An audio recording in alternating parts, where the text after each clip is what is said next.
Bonjour à toutes et à tous et bienvenue à la conférence Université de Lille consacrée à l'accès aux études de santé. Cette conférence est organisée dans le cadre du Salon de l'étudiant 2021, une édition virtuelle en raison des conditions sanitaires. Et pour vous présenter l'accès aux études de santé, je suis aujourd'hui accompagné du professeur Vincent de Ramcourt. Bonjour professeur, Bonjour. qui est assesseur PASS-LAS à la faculté de médecine de Lille et qui va vous présenter l'accès aux études de santé. Et ensuite, nous répondrons aux questions les plus courantes sur l'accès aux études de santé. Je vous laisse la parole, professeur.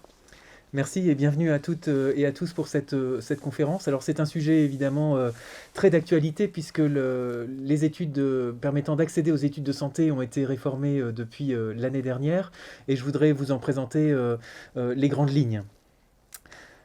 Alors, avec la rentrée prochaine, nous dirons adieu au système de PACES qui disparaît définitivement, au profit de la mise en place d'une diversification des voies d'accès et du profil des candidats qui souhaitent accéder aux études de santé. Deux voies d'accès principales s'offrent à eux, ce que l'on appelle le PASS, c'est-à-dire le parcours spécifique santé, et les licences accès santé, que l'on appelle également communément les LAS. Ce qui ne change pas avec cette réforme, c'est que tous les candidats gardent deux chances d'accès aux études de santé, et ça permet de sécuriser leur parcours universitaire. La mise en place de cette réforme nous a également permis de refondre le contenu de l'enseignement par rapport à ce qui existait en PACES et je vous présenterai également les grandes lignes du contenu pédagogique de la PASS et des licences Accès Santé. Alors comment les choses vont-elles se passer pour vous lycéens? Bien sûr, vous allez tout d'abord passer le baccalauréat en fin d'année. Vous vous inscrirez sur Parcoursup au préalable en déposant des vœux vous permettant de candidater à l'accès aux études de santé. Comme je vous l'ai dit, vous avez plusieurs possibilités dans ce cadre. La première d'entre elles, c'est de vous inscrire en PASS, le parcours spécifique santé. Ce PASS comporte à 80% des enseignements de sciences fondamentales et à 20% des unités d'enseignement dites d'ouverture sur lesquelles je reviendrai un petit peu plus tard. L'année de PASS ne se redouble pas, c'est une des particularités de cette voie. Au terme de cette année de passe, plusieurs cas de figure. Soit le candidat fait partie des meilleurs étudiants, et dans ce cas-là, il est reçu vers les études de santé, soit en admission directe, soit en admission à l'oral. Là encore, je reviendrai sur cette procédure d'admission un petit peu plus tard. Et cela lui permet d'accéder à la deuxième année de médecine, de pharmacie, d'odontologie, de maïeutique ou de kinésithérapie. Ça, c'est évidemment pour les étudiants les plus méritants au terme de cette année de passe. Ce qui peut se passer également, c'est qu'un étudiant valide toutes ses unités d'enseignement de passe, mais malheureusement, son classement au mérite ne lui permet pas d'intégrer les études de santé. C'est ce que l'on appelle un étudiant reçu-collé. Il a bien validé ce que l'on appelle les 60 CTS de l'année de passe, c'est-à-dire toutes ses unités d'enseignement, mais malheureusement, il est classé trop loin pour accéder à la filière de son choix. Dans ce cas, comme l'année de passe ne se redouble pas, comment procède-t-on pour la deuxième chance? Eh bien, ces étudiants reçus-collés ont droit à une équivalence dans une deuxième année de licence Accès Santé, comme l'indique ma flèche. Cette licence Accès Santé est déterminée par le choix de lieu d'ouverture qui a été fait sur Parcoursup. Et au terme de cette deuxième année de licence Accès Santé, eh bien, l'étudiant peut candidater pour une seconde fois pour accéder aux études de santé dont il rêve. Voilà pour le cas de figure de ces étudiants reçus-collés. Et enfin, si au terme de l'année de passe, malheureusement, l'étudiant n'a pas validé ses unités d'enseignement de passe, eh bien malheureusement, il devra repasser par la plateforme Parcoursup, éventuellement vers une licence Accès Santé pour faire valoir son droit à une deuxième chance. Mais ce qu'il faut savoir, c'est que dans ce cas-là, cette deuxième chance ne pourra intervenir qu'en fin de deuxième année de licence Accès Santé. Donc il faudra patienter un an de plus pour faire valoir sa deuxième chance. Donc vous voyez que le parcours est quand même assez complexe. L'autre possibilité qui s'offre à vous, c'est éventuellement de candidater directement à l'issue de votre baccalauréat vers une licence Accès Santé. Dans ce cas-là, vous vous inscrivez en première année de licence Accès Santé. Et si vous validez toutes les unités d'enseignement de cette licence Accès Santé en première année, eh bien vous pouvez vous présenter à la procédure d'admission vers les études de santé, comme pour les étudiants de passe, en passant soit directement vers la deuxième année, soit par le biais d'une admissibilité à l'oral sur laquelle je vais revenir un petit peu plus tard. Pour les étudiants de l'AS 1, qui échoueraient lors de leur première tentative à ce moment-là, bien sûr, la deuxième chance, de manière naturelle, se fera en fin de deuxième année de licence Accès Santé, voire en fin de troisième année de licence Accès Santé. Moi, je vous déconseille d'attendre jusqu'à la troisième année, évidemment. Le mieux, c'est de candidater dès la deuxième année de licence Accès Santé pour votre deuxième chance, afin de ne pas allonger votre parcours universitaire, vous permettant d'accéder aux études de santé. Enfin, il existe, pour mémoire, une dernière voie d'accès aux études de santé, c'est ce que l'on appelle la voie des passerelles. Ces voies de passerelles sont offertes aux étudiants qui détiennent déjà un niveau de master ou de doctorat, donc des étudiants qui ont déjà beaucoup avancé dans leur parcours universitaire et qui tentent donc de rattraper la voie des études de santé. À Lille, nous avons décidé de ne pas mettre en place de voie paramédicale pour l'instant. L'accès en deuxième année de santé, vous le voyez, est contingenté, c'est-à-dire que les textes réglementaires nous imposent des sortes de quotas d'accès vers la deuxième année en fonction des filières d'accès. Vous voyez qu'on ne peut recruter que 50% au maximum de nos effectifs de deuxième année via la PASS, qu'au minimum nous recruterons à terme 30% d'étudiants ayant un niveau LAS 2 voire LAS 3 et que le reste finalement sera réparti entre les passerelles et la voie des LAS 1 qui compte pour à peu près 15% du recrutement. Alors, je vais commencer par vous détailler également l'année de PASS, tout d'abord, et son programme pédagogique. Ce programme pédagogique se décline en ce que l'on appelle des blocs de compétences et de connaissances, des BCC. Il existe 4 BCC différents au sein du PASS, le BCC socle, le BCC dit d'approfondissement, le BCC cœur de métier et le BCC d'ouverture. À cela s'ajoute également un module d'anglais. Un bon niveau d'anglais est également un prérequis important pour la suite des études de santé, vous le savez. Alors voici un petit peu le détail du programme décliné donc, selon ces blocs de connaissances et de compétences.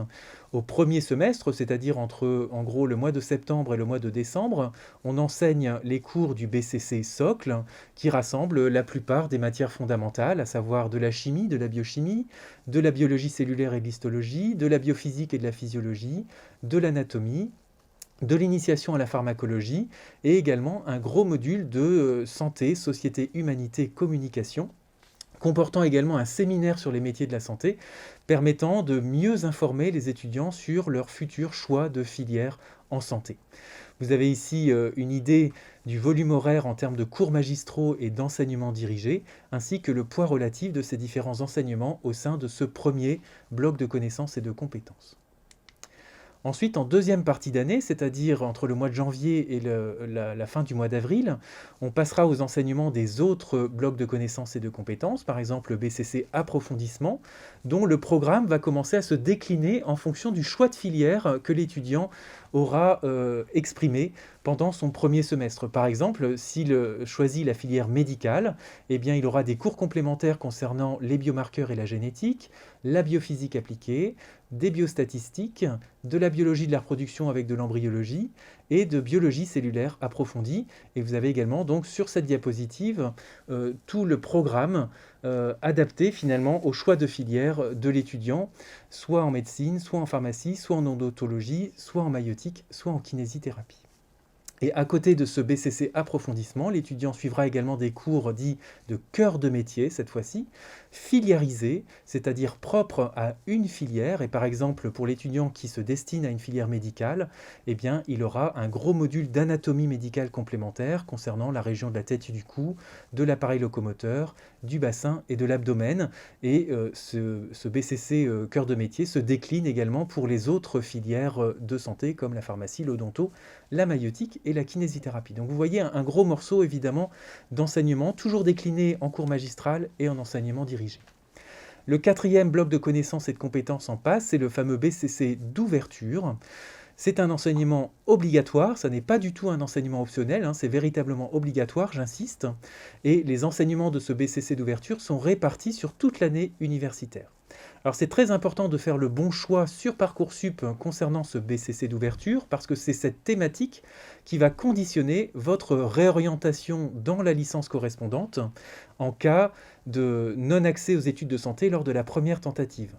Par exemple, si vous choisissez PASS option philosophie, mais que vous terminez reçu-collé au terme de votre année de PASS, eh bien vous pourrez vous réorienter vers une deuxième année de licence de philosophie avant de candidater pour une seconde fois vers les études de santé. Ce qui est important de savoir, c'est que la note de ce BCC d'ouverture n'est pas prise en compte lors du classement d'accès aux études de santé. Ça permet de garder l'équité, évidemment, entre tous les étudiants qui sont inscrits en PASS. On ne va pas comparer des notes de philosophie avec des notes de physique ou d'économie-gestion, par exemple, ça n'aurait pas de sens. Ce BCC d'ouverture compte pour 20% des enseignements, donc c'est là encore un gros morceau. Et à l'Université de Lille, vous avez un choix relativement large de BCC d'ouverture qui vont des sciences fondamentales comme la chimie, la physique, les mathématiques, aux sciences de la vie, aux sciences humaines également, comme la psychologie, la philosophie, mais également le STAPS, les sciences du médicament ou les sciences sanitaires et sociales. Donc consultez bien les différents programmes de ces BCC d'ouverture avant de faire le bon choix. Moi, ce que je vous conseille, c'est bien sûr de choisir une matière qui vous intéresse, parce que c'est quelque chose qui va conditionner votre éventuelle réorientation en fin d'année de PASS. Donc consultez bien les capacités d'accueil également de ces différentes unités d'enseignement sur Parcoursup pour faire le bon choix.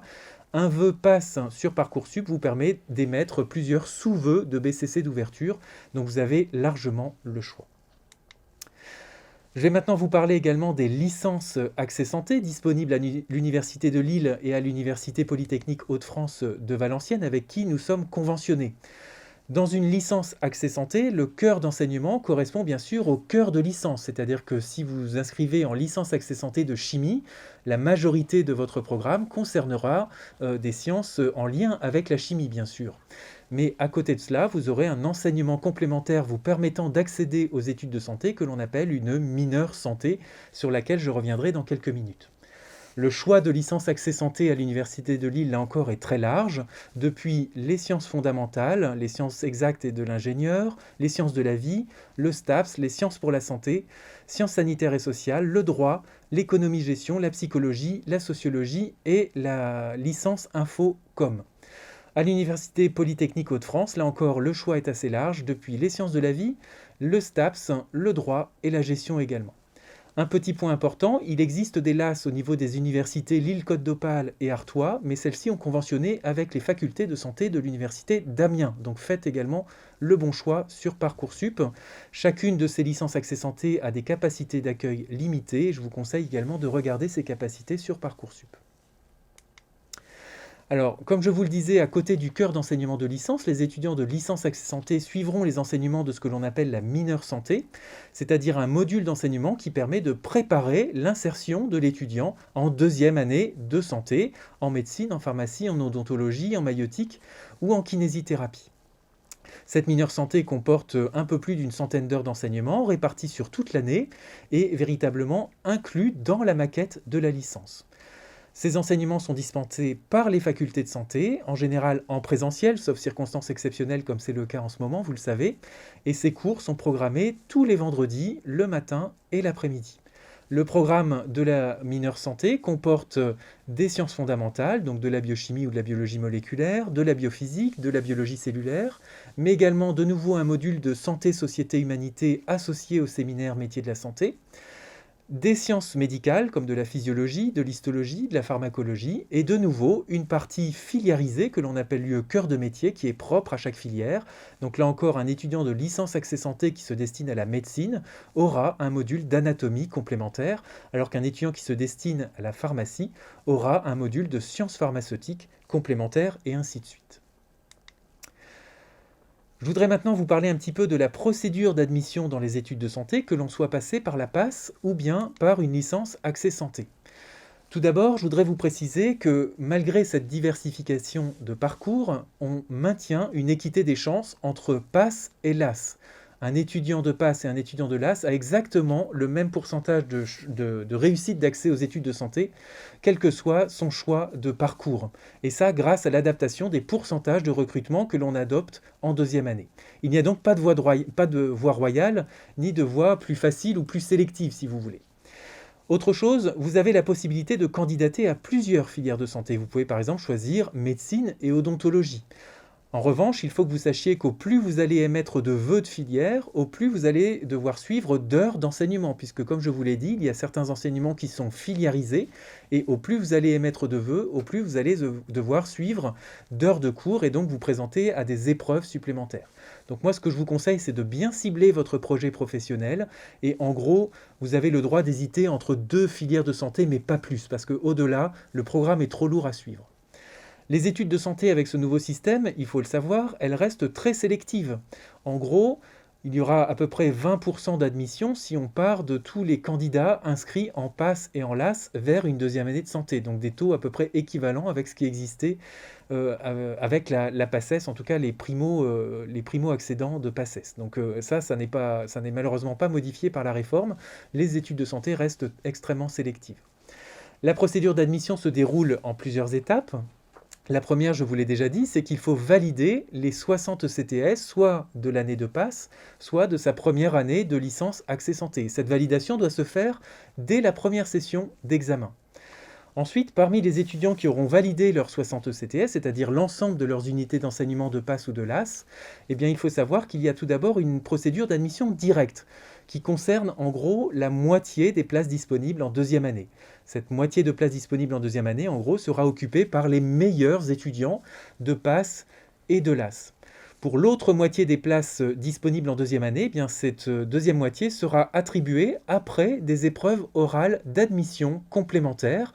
Et ces épreuves orales d'admission complémentaires sont organisées pour départager finalement les étudiants suivants dans le classement au mérite, que ce soit en PASS ou en LAS. Alors je voudrais vous dire également quelques mots de ces épreuves orales d'admission. Elles concernent tout d'abord les 5 filières de santé, médecine, maïeutique, odontologie, pharmacie et kinésithérapie. Ce sont des épreuves qui sont communes aux étudiants de PASS et de licence Accès Santé, et elles comportent ce que l'on appelle des mini-entretiens multiples.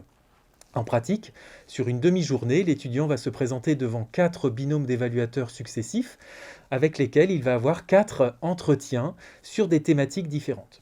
Ce ne sont pas du tout des oraux de connaissances. À ce moment-là, l'étudiant peut oublier ses connaissances fondamentales en chimie, en physique, en anatomie. Il n'en aura pas besoin, car les thématiques abordées au moment de ces mini-entretiens multiples seront des sujets de société ou d'actualité, comme les technologies, l'écologie environnement, la démographie mondiale, l'économie, la sociologie. Ce seront des thématiques abordables pour le grand public.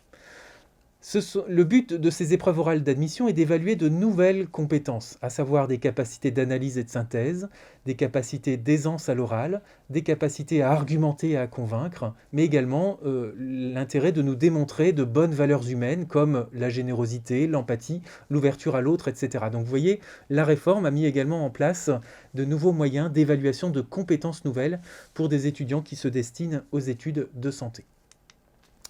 Alors quelques conseils pour terminer pour ceux d'entre vous qui vont commencer à émettre des vœux sur Parcoursup. Une question fréquente tout d'abord, c'est quelles options garder en première et en terminale pour vous lycéens? Eh bien la réponse est finalement relativement simple, parce que si vous voulez vous inscrire en PASS ou en licence Accès Santé, vous devrez vous présenter selon votre meilleur jour, donc ciblez vos points forts. Si dès la première vous sentez que vous avez des lacunes en mathématiques, il est inutile de garder l'option mathématiques jusqu'en terminale au risque d'avoir des mauvaises notes dans cette matière et de nous présenter un dossier de qualité insuffisante. A l'inverse, si vous avez un véritable point fort en physique ou en SVT, eh bien gardez ces 2 matières jusqu'à la terminale afin de nous présenter le meilleur dossier possible lorsque vous candidaterez soit en PASS, soit en licence Accès Santé. Bien sûr, vous devez adapter vos choix de matière au parcours que vous envisagez. Si vous envisagez une licence Accès Santé de sciences de la vie, eh bien, je vous conseille de nous présenter un très bon dossier dans la matière de SVT, par exemple, où il y a de la biologie, par exemple. La deuxième chose, en termes de conseils, c'est de bien penser à votre plan B. Comme je vous l'ai dit, les études de santé sont très sélectives et il faut d'ores et déjà vous imaginer dans une situation, malheureusement, de non-recrutement dans les études de santé. C'est ce que j'appelle un plan B, votre projet alternatif. Parce que celui-ci va conditionner votre choix soit d'option en PASS, soit de licence Accès Santé. Par exemple, si vous visez un métier de santé, mais qu'à côté de ça, vous aimez bien la chimie, moi, ce que je vous conseille, c'est de vous inscrire soit en PASS option chimie, soit en licence Accès Santé chimie, vous permettant d'accéder aux études de santé. Comme cela, si vous n'êtes pas pris vers les études de santé malgré 2 tentatives, vous pourrez continuer votre cursus dans des études de chimie. Le troisième conseil, c'est que dès que vous aurez passé votre baccalauréat avec succès, je l'espère évidemment, surtout ne vous inscrivez ni en prépa passe pendant un an, ni à tout autre projet d'études supérieures. Si votre projet c'est de vous engager dans les études de santé, vous n'avez pas de temps à perdre. En général, ce sont des études relativement longues et il serait vraiment dommage de perdre un an, soit en prépa ou dans je ne sais quel autre organisme de préparation à ces études de santé. En outre, sachez que ce soit en PASS ou en LAS, nous donnons priorité aux néo-bacheliers, c'est-à-dire aux bacheliers de l'année, pour les inscriptions dans nos années respectives. Le quatrième point, c'est de bien soigner ce que l'on appelle votre fiche à venir qui sera remplie par votre prof principal et votre conseil de classe. C'est là que le prof principal se prononce sur vos capacités de travail, sur l'adéquation entre votre projet et vos capacités académiques, par exemple. Donc là encore, n'hésitez pas à discuter de votre projet de vous engager dans les études de santé avec votre prof principal ou d'autres membres de votre équipe pédagogique, parce que nous tenons en compte, évidemment, des critères de cette fameuse fiche à venir qui sera remplie sur Parcoursup. Deux autres points, mais qui ne concernent pas les lycéens actuels, mais plutôt les étudiants qui auraient déjà un engagement dans les études supérieures. Si vous avez déjà fait une PCEM1, c'est-à-dire l'ancien système d'accès aux études de médecine, voire une PACES, il vous reste une dernière chance d'accès aux études de santé, et cette dernière chance ne se fera que via une licence Accès Santé. A l'inverse, si vous avez déjà fait 2 PCEM1, voire 2 PACES dans vos études supérieures, malheureusement, vos droits sont épuisés et vous ne pourrez pas vous inscrire ni en PASS ni en LAS. Je terminerai ma présentation en vous donnant quelques sources d'informations complémentaires. Vous avez tout d'abord le portail internet de notre première année à la fac de médecine, dont l'adresse s'appelle passes.univ-lille.fr. On n'a pas encore changé l'intitulé de Passes, vous le voyez, ça interviendra l'année prochaine. Vous avez également le site du service d'orientation de l'Université de Lille que je mets à disposition également sur cette diapositive. Et enfin, sur le site du Salon de l'étudiant, vous avez également de multiples ressources documentaires, notamment des fiches pratiques qui concernent l'accès aux études de santé, mais également les licences Accès Santé, les unités d'enseignement d'ouverture en PASS, etc., avec le programme détaillé de chacun de ces modules permettant d'accéder aux études de santé. Voilà, j'en ai terminé avec ma présentation. Je vous remercie pour votre attention et je vais maintenant répondre à des questions qui reviennent régulièrement, vous permettant donc de compléter votre parfaite information sur ces études de santé. Merci professeur pour cette présentation très complète. Effectivement, nous avons des questions qui reviennent assez régulièrement, donc on va permettre d'approfondir un petit peu le sujet, notamment sur les qualités qui sont requises pour un peu s'engager dans les études de santé aujourd'hui. Quelles sont les qualités requises ? Alors, les études de santé, comme je vous le disais, sont des études longues. Donc, il faut déjà être prêt à assumer parfois jusqu'à plus de 10, voire 12 ans d'études, par exemple, pour la filière médicale, puisque les études sont relativement longues. Donc, il faut être endurant. Il faut savoir qu'on ne devient pas médecin comme cela en quelques années d'études seulement. Donc, il faut s'y préparer. C'est pas simple. Et il faut savoir aussi que non seulement la première année est difficile, mais toutes les années ultérieures, que ce soit en médecine, en pharmacie ou dans les autres filières de santé, sont difficiles. Donc, il faut s'accrocher. Ce sont des études quand même relativement exigeantes. Évidemment, je vous l'ai dit, l'entrée dans ces études est sélective. Donc, il faut aussi évidemment avoir un bagage permettant de faire face finalement à cette procédure de sélection.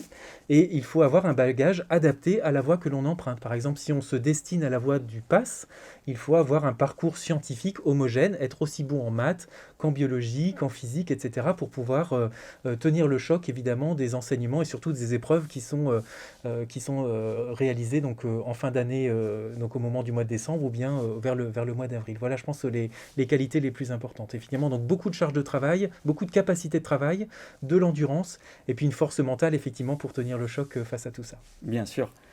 Une autre question qui revient aussi régulièrement, c'est comment choisir entre PASS et LAS. Alors LAS, on rappelle, c'est aussi licence d'accès santé.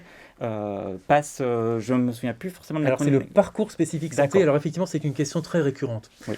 Les programmes pédagogiques, je vous l'ai dit, sont assez différents. En PASS, c'est 80% de l'enseignement qui est centré sur les sciences fondamentales. Donc pour un étudiant qui se destine vers le PASS, doit absolument avoir un profil assez homogène dans le domaine scientifique, c'est-à-dire être aussi bon en mathématiques, en physique et en SVT, sinon il risque d'avoir des difficultés dans certaines matières du PASS.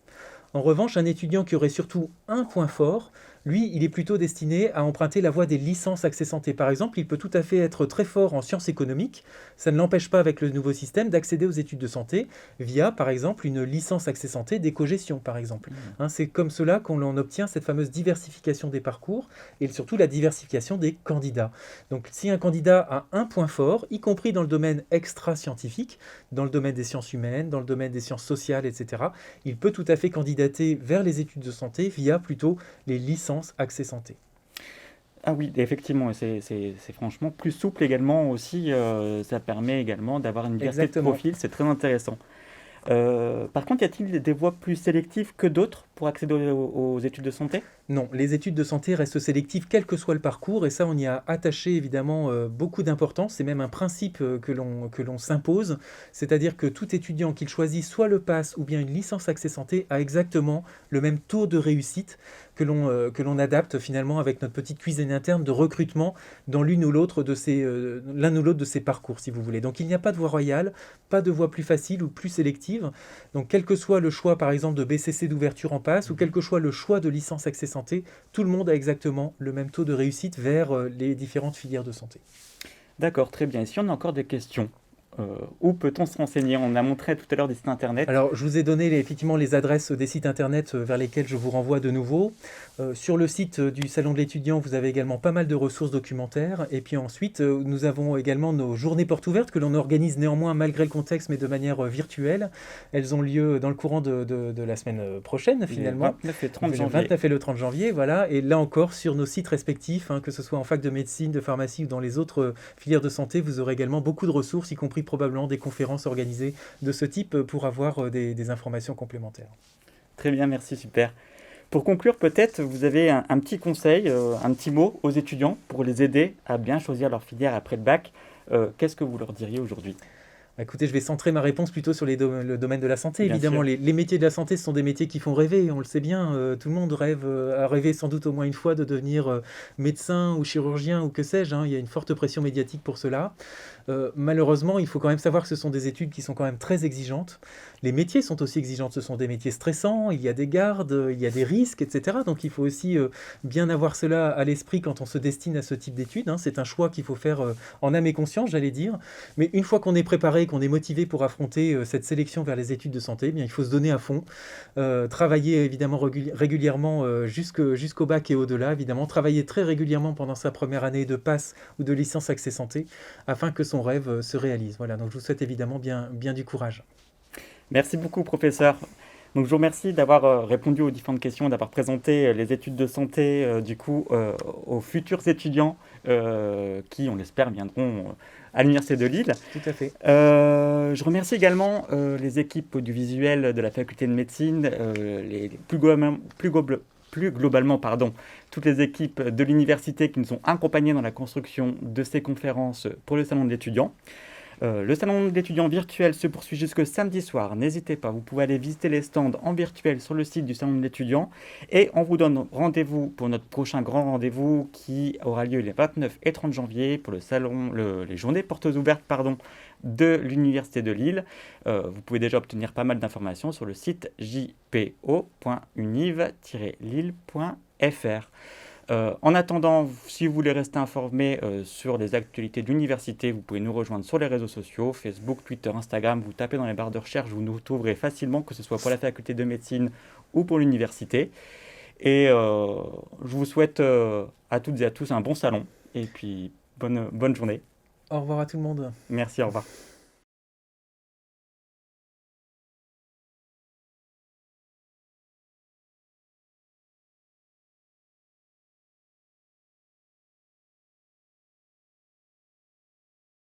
Bonjour professeur de Ramcourt. Bonjour. Nous nous retrouvons aujourd'hui à la suite du salon de l'étudiant pour les journées portes ouvertes de l'Université de Lille, car nous avons eu beaucoup de questions des étudiants à la suite de ce salon et nous avons décidé de tourner une vidéo complémentaire pour y répondre aujourd'hui. Alors je vous propose qu'on commence tout de suite. Parfait, je suis prêt. Alors, on ne peut pas redoubler le PASS. Et qu'en est-il de l'AS ? Alors c'est vrai, comme je vous l'ai expliqué précédemment, l'année de PASS est une année qui ne se redouble pas. Le système de deuxième chance en PASS passe justement par une voie d'équivalence vers une deuxième année de licence. En LAS, les choses sont un petit peu différentes, effectivement. Une première année de LAS peut se redoubler, mais sous certaines conditions quand même. On ne fera pas redoubler tous les étudiants, il y a une notion de mérite quand même, notamment la validation de certaines UE, comme par exemple la mineure santé. Et le but est effectivement de ne pas laisser stagner des étudiants dans cette première année et de ne pas générer de concurrence avec les néo-bacheliers qui arrivent chaque année également. Donc oui, en LAS, on peut redoubler, mais sous certaines conditions de réussite quand même. D'accord, très bien.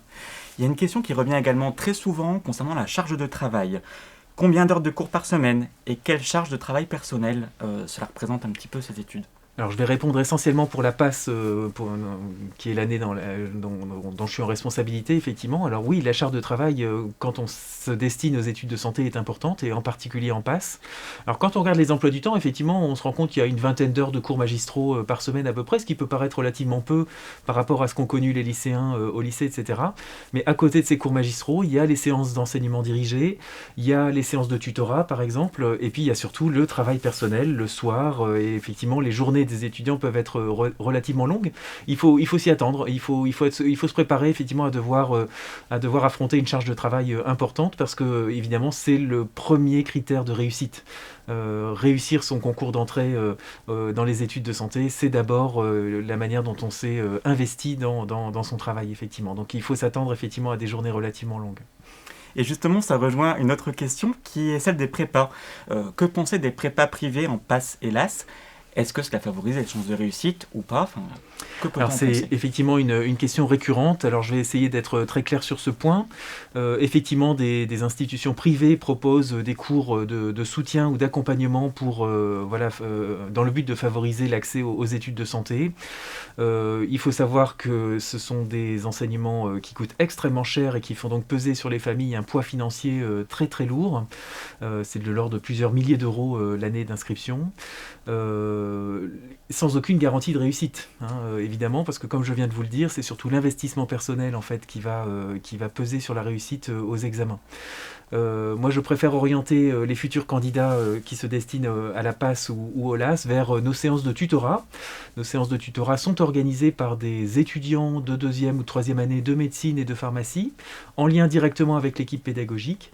Et là, de fait, on a une véritable interaction entre les étudiants de première année et leurs aînés des années supérieures, qui peuvent leur donner des conseils un petit peu plus personnalisés, les petits trucs et astuces, effectivement, pour s'en sortir dans les exercices des matières scientifiques, etc.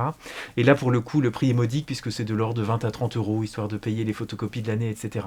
Et le tutorat couvre l'ensemble du programme de PASS, donc il ne faut pas s'inquiéter là-dessus.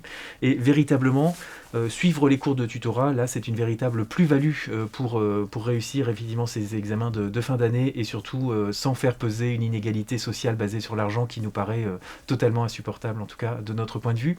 Il ne faut pas oublier également que les organismes privés sont tout simplement responsables des éléments qu'ils communiquent, et que parfois il y a des erreurs qui s'y cachent et qui peuvent plomber comme cela une bonne partie de la promotion de nos étudiants. Donc c'est risqué et c'est très cher, voilà, mais sans aucune garantie de réussite.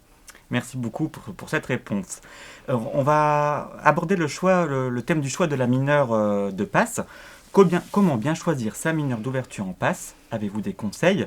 Et y a-t-il des critères d'entrée dans chaque mineure de PASS? Alors, choisir sa mineure en PASS, c'est tout d'abord choisir des matières dans lesquelles on a un intérêt. On ne va pas prendre PASS option philo si on déteste la philo. Je vous rappelle que le choix de cette mineure d'ouverture détermine la voie de la seconde chance en PASS, c'est-à-dire qu'un reçu-collé de PASS va devoir obtenir son équivalence vers la deuxième année de licence qui correspond à sa mineure d'ouverture, valider cette deuxième année de licence afin de faire valoir son droit à une deuxième chance d'accès aux études de santé. Donc il faut bien choisir évidemment la matière qui correspond à cette mineure d'ouverture pour favoriser justement la réussite en cas d'accès donc via une deuxième chance vers les études de santé. Alors, pour autant, il vaut mieux effectivement choisir plusieurs mineurs d'ouverture pour maximiser ses chances d'accès à l'inscription en PASS sur Parcoursup, en sachant qu'on peut comme cela inscrire plusieurs vœux de mineurs d'ouverture dans un seul vœu PASS. Un seul vœu PASS permet de choisir plusieurs mineurs d'ouverture. Ça ne grille pas les autres vœux d'inscription sur Parcoursup. Et donc, choisir ce qui plaît, évidemment. Et puis, choisir... c'est une manière donc de favoriser finalement l'accès aux études de santé via une deuxième chance. Alors, il n'y a pas de critères particuliers, effectivement, pour s'inscrire en mineur d'ouverture, puisque, en fait, les critères d'accès à la PASS sont ceux qu'on va détailler un petit peu plus tard, là, sur les notes scientifiques, etc. Mais il n'y a pas de critères particuliers. C'est surtout l'appétence que l'on a vis-à-vis de la matière de cette UE d'ouverture. D'accord. Et justement, on parle là des ouïes d'ouverture, mais si on parle aussi des spécialités, actuellement en terminale et en première, il y a beaucoup de questions sur le sujet parce que le bac change aujourd'hui et ça génère quelques questions. Quelqu'un qui nous dit qu'il doit lâcher une spécialité, donc il doit abandonner une spécialité pour la terminale, mais qui est perdu. Quel choix faire pour candidater en PASS? Alors, en PASS en particulier, l'intérêt, c'est surtout le dossier Parcoursup, effectivement, pour décrocher sa place en PASS. Et pour cela, il faut vraiment que le lycéen nous présente les meilleures notes qu'il a sur son dossier. C'est-à-dire que s'il a des lacunes en mathématiques dès la première, il vaut mieux qu'il abandonne cette matière qu'il affectionne sans doute un petit peu moins en terminale, afin de nous présenter des notes un peu meilleures, que ce soit en SVT ou en physique-chimie, etc., si ce sont des matières dans lesquelles il a de meilleures notes. Nous, on veut le dossier le plus présentable possible, et donc sur, par exemple, le domaine scientifique, sur les 3 matières principales du domaine scientifique, il vaut mieux abandonner celles où on est un petit peu moins performant. Voilà. Ça ne posera pas de problème pour suivre les cours en PASS de toute façon, parce que de toute façon en PASS il faudra être bon à peu près partout, ça c'est vrai, mais pour décrocher sa place en termes d'inscription en PASS, il vaut mieux nous présenter le meilleur dossier possible. Bien entendu, et c'est un très bon conseil pour nos futurs étudiants.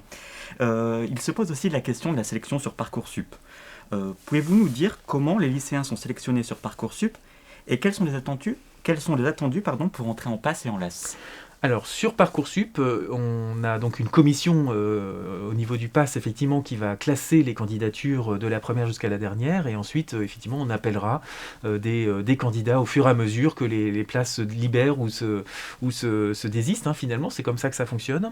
Et donc pour classer les candidatures, nous on se base essentiellement sur le dossier académique du lycéen, c'est-à-dire les notes en particulier dans le domaine scientifique, quelle qu'elle soit, c'est-à-dire que même si quelqu'un a abandonné les mathématiques et il ne nous présente pas une note de maths, c'est pas grave.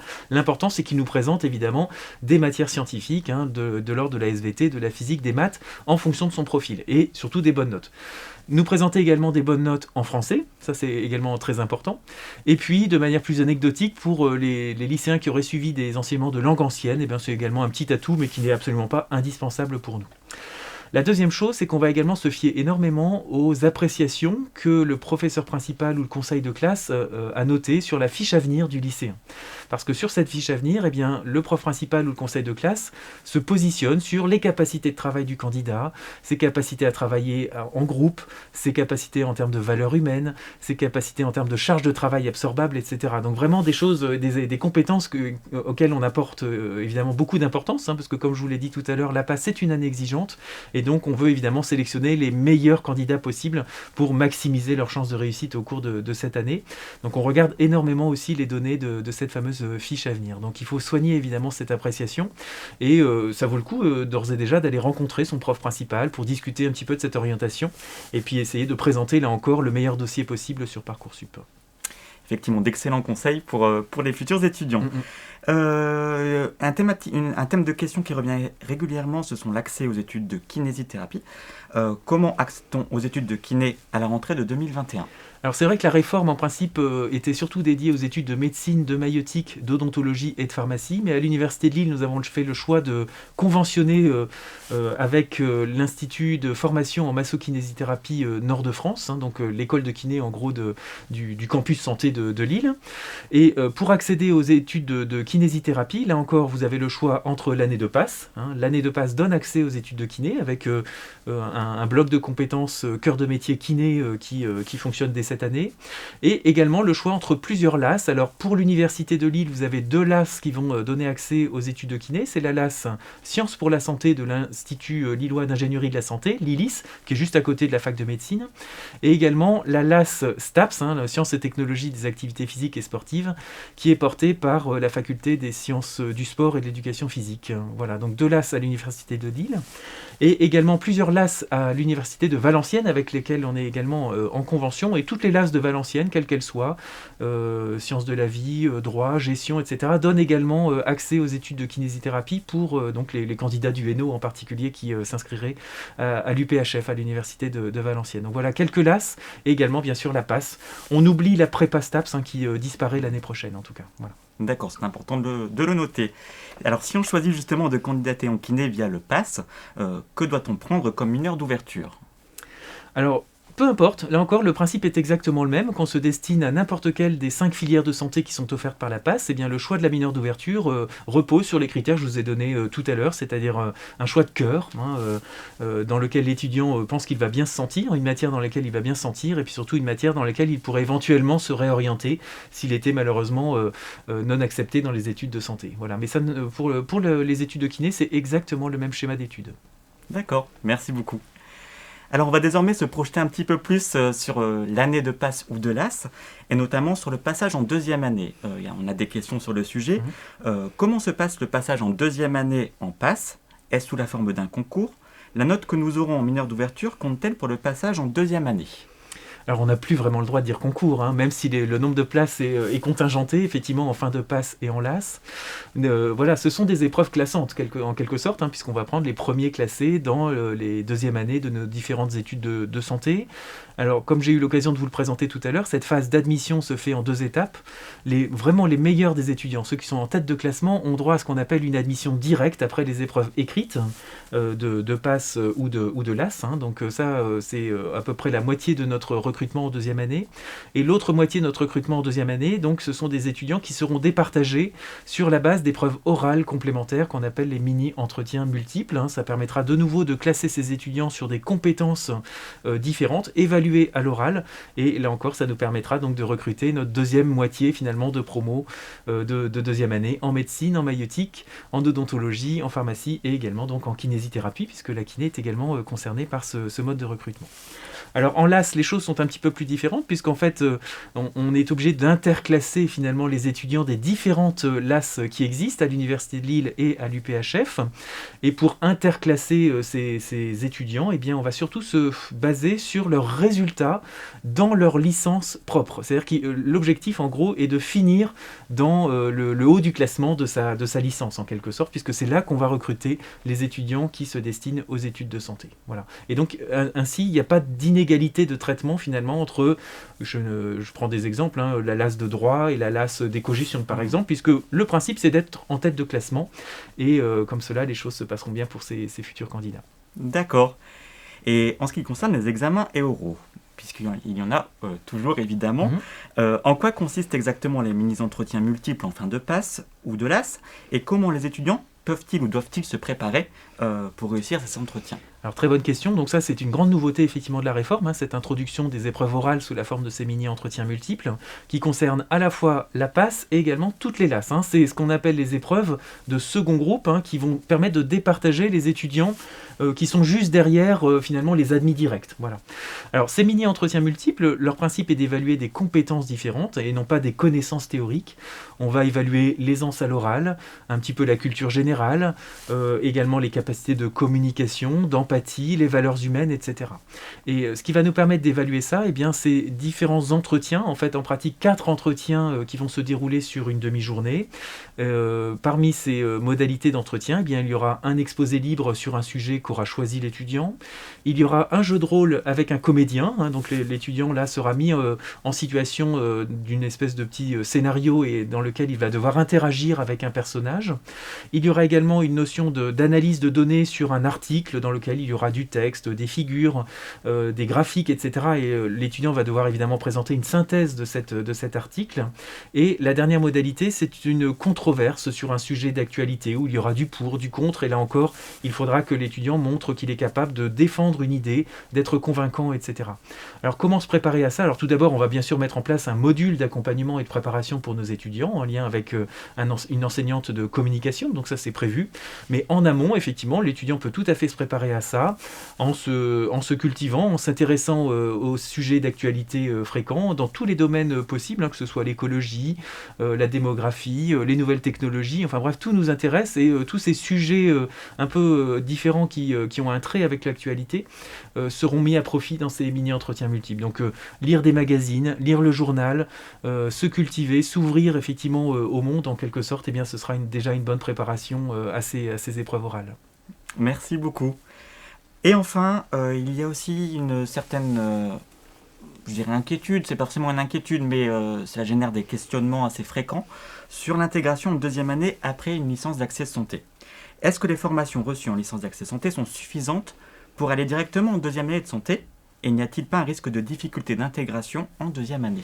Alors c'est vrai que c'est quelque chose qu'on a anticipé, puisque je vous rappelle que les étudiants qui accéderont en deuxième année de santé après une LAS auront eu 80% d'enseignements qui correspondront au cœur de leur licence, et puis 20% de leur enseignement santé, de préparation à l'accès à la deuxième année de santé via la mineure santé. Alors ça peut paraître peu par rapport effectivement à ce qu'auront suivi en termes d'enseignement les étudiants de PASS, et c'est pour cela qu'effectivement il y a ce sujet un petit peu d'inquiétude.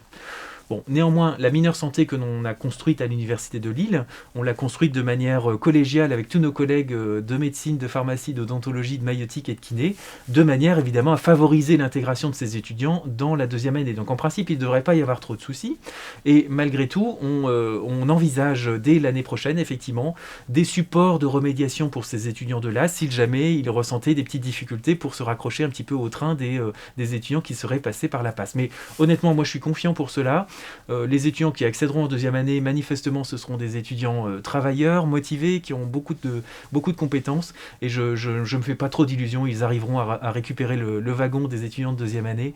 Et voilà, en deuxième année, en plus, l'ambiance change un petit peu. Il y a du soutien qui se crée entre les différents étudiants. Il y a toujours nos tuteurs qui seront là également pour les aiguiller. Les ressources en ligne, les cours en ligne, etc. sont également à leur disposition. On a une bibliothèque universitaire également qui permet également d'aller consulter des ouvrages de référence, etc. Et voilà, je me fais vraiment pas de soucis pour ces étudiants qui arriveront en deuxième année après une licence accès santé. D'accord, très bien. Merci beaucoup, professeur de Ramcourt, pour toutes les réponses aux questions que se posent les internautes. Peut-être peut-on rappeler, avant de terminer, les différents sites internet ou les différents endroits où on peut récupérer de l'information aujourd'hui? Oui. Alors la PASS et les LAS, la mineure santé en l'occurrence, donc sont portés par la faculté de médecine. Donc vous retrouverez toutes les informations utiles et puis je crois aussi des enregistrements de ces différentes conférences, etc. Et puis les réponses aux questions les plus fréquentes sur notre site, donc medecine.univ-lille.fr. Donc voilà, c'est le site de référence et puis ensuite vous naviguez évidemment pour retrouver la page dédiée à la PASS et aux différentes licences accès santé. D'accord, très bien, c'est noté. Merci beaucoup. Merci à toutes et à tous de nous avoir suivis aujourd'hui. Je vous rappelle aussi que les réseaux sociaux, vous pouvez vous y abonner pour suivre toute l'actualité de la faculté de médecine et de l'Université de Lille. Et on vous donne rendez-vous peut-être l'année prochaine. À bientôt.